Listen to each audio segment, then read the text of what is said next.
Hello, welcome to Sage Time, everybody, friends, Soul Tribe. Lillian here with you today, and I already pulled a few cards from, let's see, what did I use? Guardian of the Night Tarot, as well as the Wisdom of the Hidden Realms. I pulled one card as an overall. I definitely wanted to pull ahead of time so that the wind doesn't throw everything off, and I had to be very careful. So let's start with your overall message here. The Sun Dancers, joyful activity, celebration of life and abundance. This card is fascinating to me. I was playing with the decks recently, getting familiar with this new deck, and something that was incredibly, and it's still playing through this way, when you look at this card at a distance, at least for me, the figure that's floating above this pillar looks like two figures. It looks like a feminine figure and a masculine figure, and then like robes and wings and legs and everything. And I don't know if you can see it or see the distinction, but then when you look at it more closely, the figure is one person, a woman, a feminine figure. And it was really striking to me in a couple of different ways. At first, I was thinking, this is kind of a message of, that mindset that both, it doesn't matter if you're a woman or a man in this, but the mindset of seeking out that partner, that the divine counterpart or the perfect counterpart or the life partner is and can be sometimes a reining back of our own potential at certain parts of our lives, at certain times of our lives. For people who are single, and I think even people who are in lifelong partnerships, marriages, can lose sight of who they are as the extraordinary individual, rising up from these pillars, soaring into the air, creating wings for themselves, and it's like little bubbles, effervescence. I love that word. I love that word. Being able to rise from the rubble is a solo journey. And for those of you that just listened to the intro that I'm posting before this, that, the solo journey, we hear it in all the stories and the mythologies and everything. And the solo journey offers a depth and dimension of inner learning and transcendence that it just simply can't. It cannot be acquired when connected with another person, in the sense of daily interactive co-relating ways. There has to be a distinction. There's a beautiful poem within Khalil Gibran's book The Prophet, and it's either on friendship or on marriage, for anyone who's familiar with the segments of that book. And at the end of the poem, he discusses one of my favorite, I love that whole book. He discusses how I believe it's in marriage or friendship, how these two trees, when they grow together, they grow separate. They stand alone, but their branches touch. And that is so symbolic. And I see that in this card here, joyful activity, celebration of life and abundance. Finding those things first is a solo journey. And, we talk about celebration of life, all these positive words as being the end goal, and in truth it's like a self-designated carrot. We put that in front of us, but even the hardships and the struggles and all of it, like climbing over, there's this kind of mountain of trees. It's like a fallen tree graveyard here on the beach of Rialto that stretches for, this is probably a mile plus beach. And to get to from the parking to the beach, or from the hiking to the beach, you've got to traverse over this mountainous rubble of trees, which I couldn't have done, a year ago. Definitely not any time between now and 7 years ago. In fact, it was about 8 years ago that I was here last, or so. I couldn't have done it even a few months ago. And so it was challenging, and I needed to do it on my own. I had to do it. If there was somebody here helping me, holding my hand, or assisting me getting over the rocks, it would have not only taken away from the strengthening of my structure, it would have taken away from the confidence that I needed, and it would have taken away from the embodiment that I needed to pull in of my consciousness, of my energy, of my soul. We have to pull that in more and more to heal, and we have to pull that in more and more to traverse over the rubble of challenges that we're trying to traverse and get through to get to the other side. This gorgeous stretch of beach and these beautiful waves that are just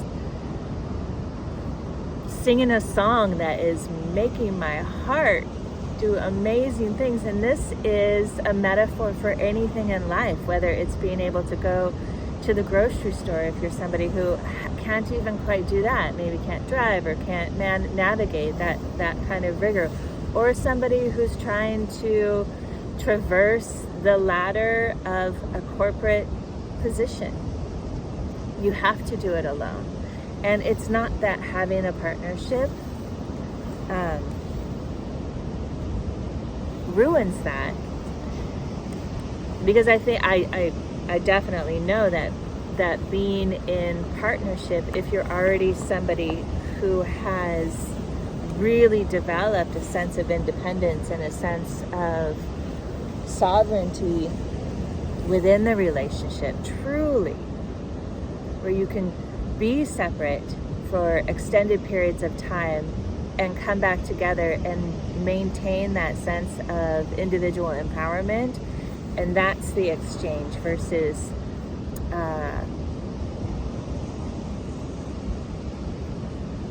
a need to play off of each other's energy. It's more like a gift to offer in exchange, just like when you go out for lunch or coffee or a drink with an old friend. You catch up and there's this incredible exchange, and then you hug and you say goodbye and you smile, knowing that whenever next time is, that'll happen, and there's no need or ache for it to be at any certain time, in the near future. You just know. Okay, so the other cards, me and time. All right, so I drew 4 cards. The first one we have, and yeah, wow, how beautiful this plays in. The 7 of Cups. Oops, let me hold it better for you here. And look at all these beautiful cups as constellations in the sky. And the one that drew my attention right away was the cup that has the anatomical heart in it. There's a heart, there's a tree, there's kind of a 6 of Cups, bay leaf wreath, a key, a lion, a moon, and then the final one is spilling stardust out of it. And so the cup with the heart, I feel like the hare here is watching the cup with the heart and waiting for that heart to go back in the cup. And that is his own heart. That is him calling back the energy of powerful self-love. And I know that is a cliche saying, because it can be diluted and watered down and popularized and everything.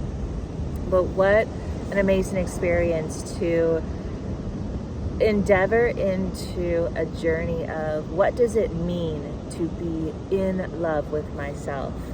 And that journey is what calls the heart back into that cup. The heart that's been kind of floating out around your body. It's the part of the soul shard that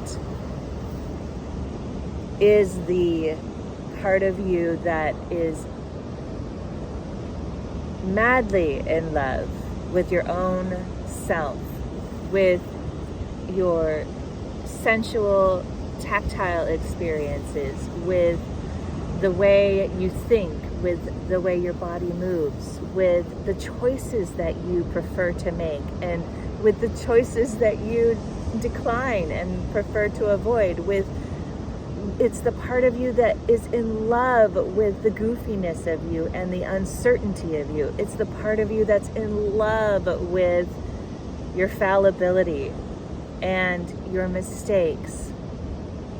It's the part of you that knows not to enable you and knows not to over condemn you.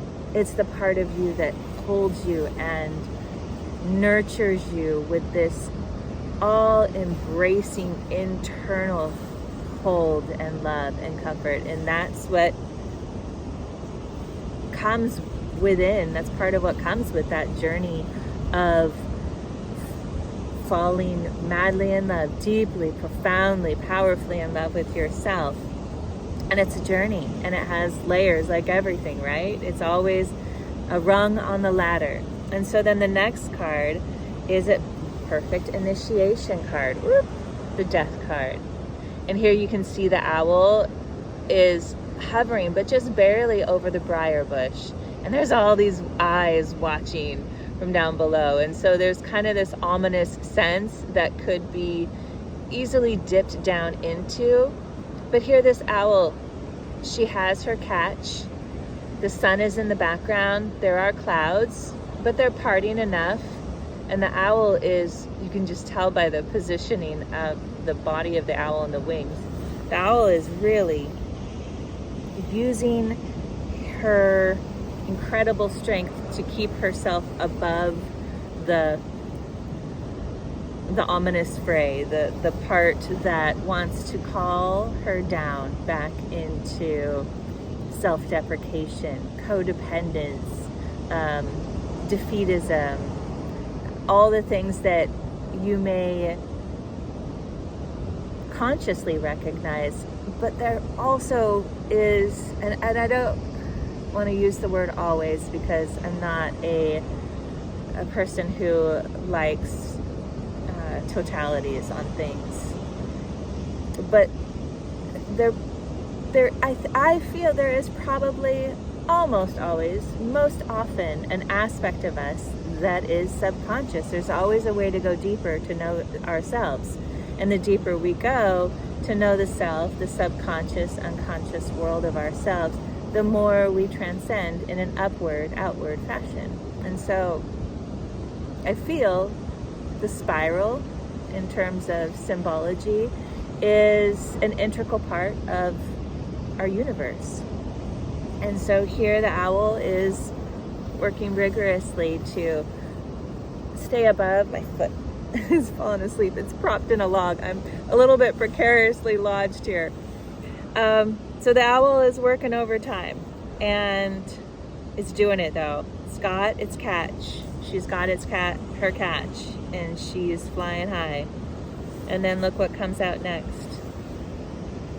The 10 of Cups, right? There's the owl there in the upper left corner. We've got raccoons that are playing together as a couple owls. And I think this is just really confirming that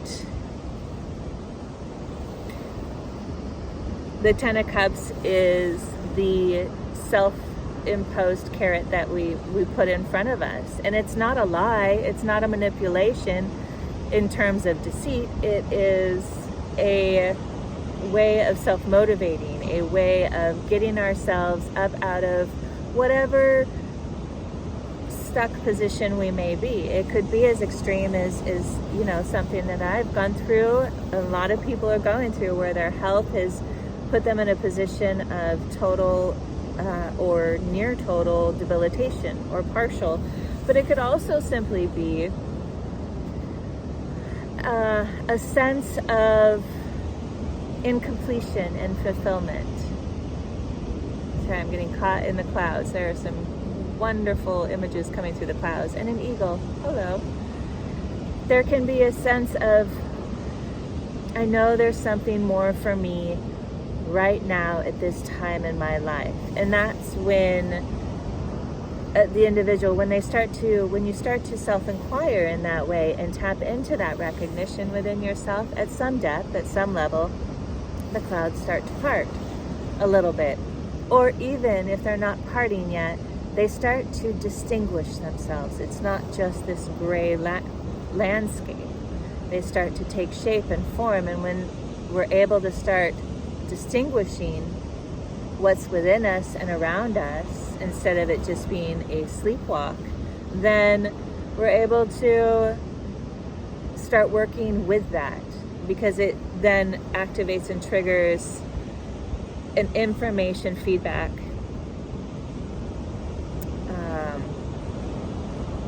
experience within us, as well as what starts showing up in the world around us. And that's really where we start to get an idea of the breadcrumbs, the stepping stones that we are meant to walk on. Everything starts highlighting, and it all starts with the question of, is there something missing? Is there something I need to see? I have this feeling that feels like I could have a better experience in life. Even if your life is looking incredibly successful and wonderful.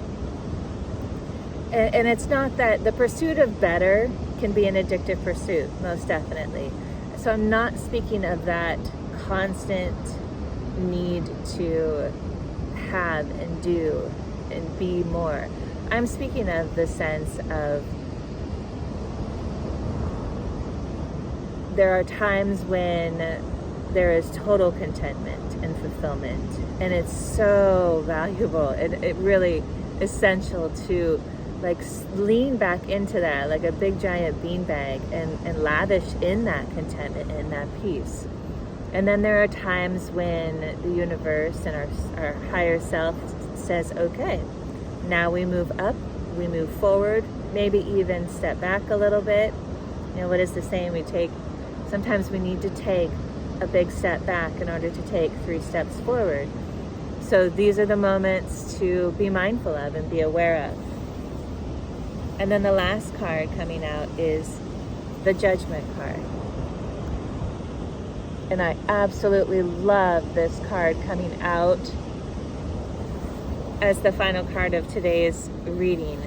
The snake here, really, I feel like it's a Kundalini experience with the sunbeams behind it, and it's leaving its old skin behind in the earth to be composted and used by the earth for something else. All the little critters in the soil are going to delight in the nutrients and everything that old life, that old experience of the snake that is no longer needed is left behind. And there's a bird. It's not a robin. Canary? Maybe a canary. Oh, and the old skin is in the briar bush that the owl was flying above. So this snake, he is leaving it behind, and he is heading up and out to the next adventure, knowing that all is right. And we'll call it a red canary, I don't know. It looks like he's, the canary looks like or the bird looks like he's like egging him on, like offering that last challenge. This is what I have a friend who calls it the fear threshold. Whenever we reach a point where it's like, I think of like a hike. You've hiked and you've traversed and you've gone up and over and these switchbacks and you're exhausted. And it's been like 3.5 hours, but you don't really know because you don't have a clock on hand or whatever. It's just been a long time. You know you're tired, and you know you're like, I've got to be to the destination of this hike, right? Metaphor. And you know it's going to be beautiful. You read it in the book or on the site and everything, and you're like, maybe I'm at the wrong space, the wrong trail, maybe I haven't made it that far, and it all looks the same at this point. The trees are so thick that you can't tell how high up the mountain you've gone. And then that's the fear threshold, the self-doubt. It often comes up as the devil card in Tarot. It's the point where you start hearing, I can't do this in life, in whatever journey, whatever trail you're on, whatever path you're moving through, whether it's, again, a career or making a benchmark in your health or in a relationship, or maybe you have a child that is particularly challenging in some way or another, or you just have this sense of stagnation where you just can't move to the next thing. It's that self-talk, but it's more than that. It's the feedback of the field around you. The people and the circumstances will start challenging you. They will mock and cackle and give you a hard time and say, you can't do this, go back, this is not safe. And there will be a part of you that feels that it isn't safe, that believes it isn't safe. But when you get still within the already developed strength and courage that you have so far, which you have it because you have reached this particular path and journey at this time. So you have everything you need to move through this fear threshold. Oh, my bottom. We're going to wrap this up here. You have everything you need. So use your tools, do your breath work, do your rituals, do your meditations, do your walks, do your creative outlets, write, hug a tree, sit in your yard and garden, do yoga, whatever it is that makes you, that brings you more fully back into yourself, more embodied. Do that, and then you'll know. The clarity will be there. The heckling will still be there, but you'll see it more as like, okay, this is just some really distorted cheering before I cross the finish line. And then you'll cross that finish line and you'll ascend beyond that last length of challenge, that last length of traversing the hike up the mountain, and you'll reach the beautiful plateau, and you'll be able to take in everything that you've been working for, with your eyes, with your heart, with your body, with your being. Okay, that's fantastic. And my bum is numb, so I'm going to wrap it up here, try to find an internet cafe. Thank you, friends. Thank you, everybody, with all my heart for being here on this journey with me, and I look forward to all of it that is to come. Challenges and openings. And I would really love to hear where you are at, if you would like to share and feel safe sharing, and what it is that you'd like to move through, and how that's going for you right now. So thank you, friends, loved ones. It's so good to have you here. Blessings.